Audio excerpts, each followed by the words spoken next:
That's what alchemists do. They show us that whenever we strive to become better, everything around us becomes better too. Hey, kumshe, alchemist. What is an alchemist?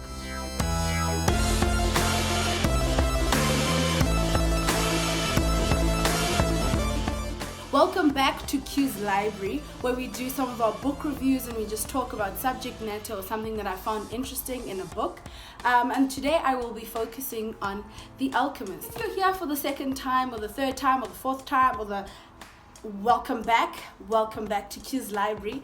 And I mean, if this is your first time and you've never ever seen anything from my channel and you haven't subscribed, please don't be shy to press that subscribe button, like, share, comment on anything that you want to comment and talk about. And if you've read the book or have any opinions about the book, please do let me know in the comments below. I would love to know what your perceptions are of the book. I decided that I was going to break down the review of the book into 3 different parts. The first part, which will be part of this video, is the topic of alchemy. The second part will be about personal legend and beginner's luck. The third part will be on the world's biggest lie. So I wanted to unpack the significance of alchemy in the book, and what the possible figurative, or what I understand the figurative meaning of the alchemist and alchemy to be. This is why alchemy exists, said the boy, so that everyone will search for his treasure, find it, and then want to be better than he was in his former life. Lead will play its role until the world no longer has a need for lead, and then lead will become gold. That's what alchemists do. They show that when we strive to become better than what we are, everything around us becomes better too. In a literal sense, what alchemy is comes from a Greek word, which actually means the transmuting of metals to gold. So what that means is when you actually change metal, and in this example that he speaks about, or like any common metal, into gold, right?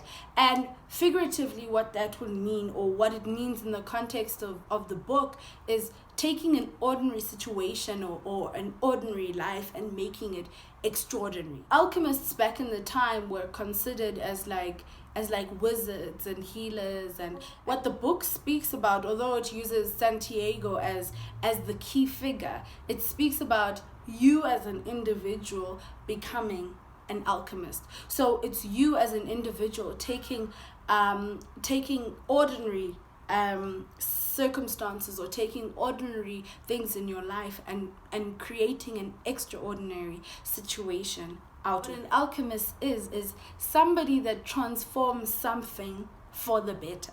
So like, are you an alchemist in your life? Are you taking the situations in your life and thinking taking the simple situations in your life and thinking of ways of making them better and extraordinary? Santiago actually goes on a journey, right, where you actually see that the pursuit of finding your treasure is not an easy one. Everyone will search for his treasure, right, and find it, and then want to be better than he was in his former life. And a treasure, I think, as we all know, is something that's valuable, something that's hidden.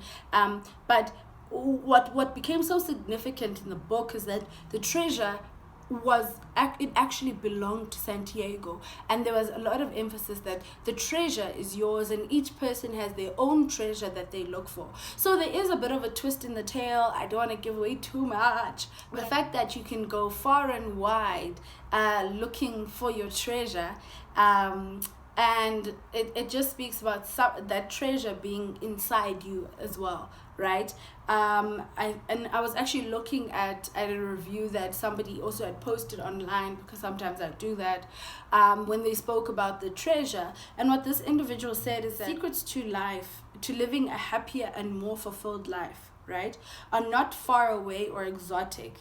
They are right under our noses, and sometimes we have to travel far and wide in order for us to realize this. We're sometimes so fixated on this goal and this idea of what this treasure might be, that we actually tend to not know that treasures also come along the journey. They come in the lessons that we learn along the way.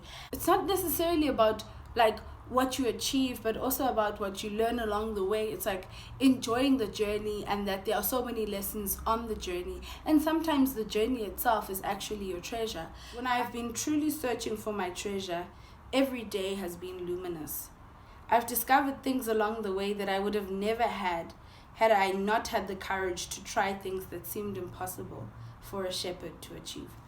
I don't know if you've tried anything that's like really difficult and you think that that's your goal, whether it be you studying a degree or you trying to push yourself, if it's you like maybe trying to challenge yourself with regards to health and whatnot.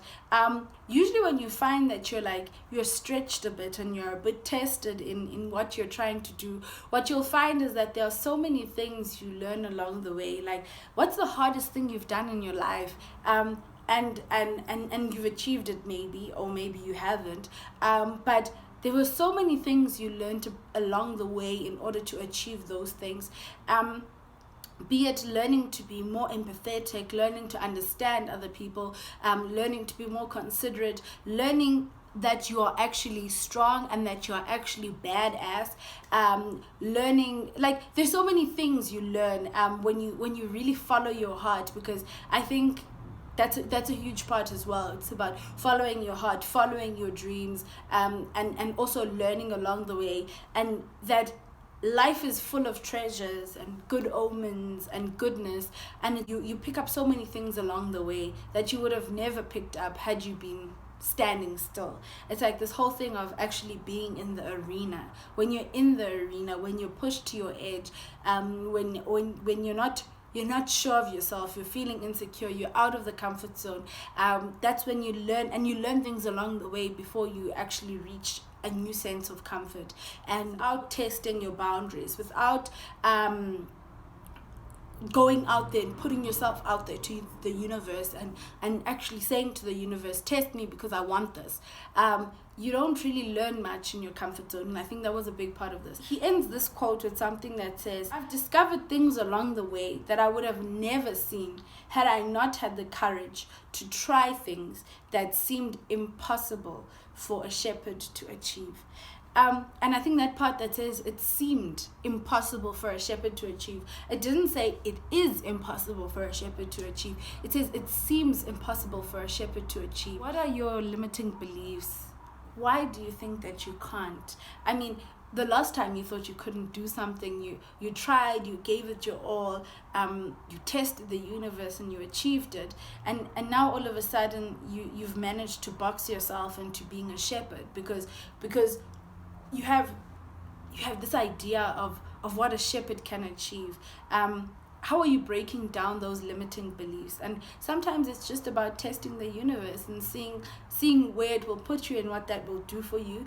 I think for me, alchemy is so important because it sort of gives us this idea that we're turning lead into gold. We're turning all of the insignificant small things in our lives that we think are insignificant, being it our personal experiences, being our personality traits, being like our technical abilities, our ability. Like, everybody is so significant based off their experience, based off how they're built. Everybody is special, right? Because there's a world of things that happen in your life that allow you to pull together to create something that other people can't create because they can't think like you. They haven't been through what you've been through. They haven't learned what you've learned. There's a certain amount of uniqueness in your life. So are you leaving that lead and letting it die or letting it go to waste, or are you actively trying to turn that lead into gold? Are you actively an alchemist in your life, or are you settling for that goal, for the lead? And I think it says that we have all of the resources, some of them more simpler than what we think. That was just a short analogy of what alchemy is and what I understand it to be in the context of the book. I absolutely loved the book. I loved the idea of alchemy, and I loved the fact that we can be alchemists in our own life. And that we have treasures that will evolve as well. So it will one day be lead. Until the world doesn't need lead anymore, they need gold. And it just speaks about we can actually achieve if we want to really be like the alchemists in our lives.